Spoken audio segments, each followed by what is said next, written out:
Hace unos días el presidente Macron, el presidente francés, decía: para la paz necesitamos la guerra, ¿no? Si queremos paz, tenemos que estar preparados para la guerra. En estas últimas horas habló de un montón de situaciones, habló de una Europa independiente de los Estados Unidos, de no depender de ese paraguas protector, pero también dijo que Europa podía morir. Habló de varios conflictos que se estaban dando a nivel mundial, pero por supuesto habló de la importancia de la guerra en Ucrania.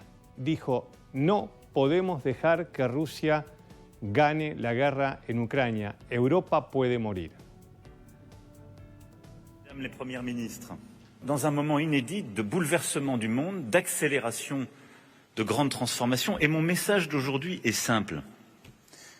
Paul Valéry disait au sortir de la Première Guerre mondiale que nous savions désormais que nos civilisations étaient mortelles.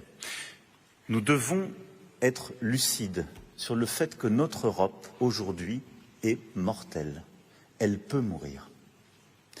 Elle peut mourir, et cela dépend uniquement de nos choix.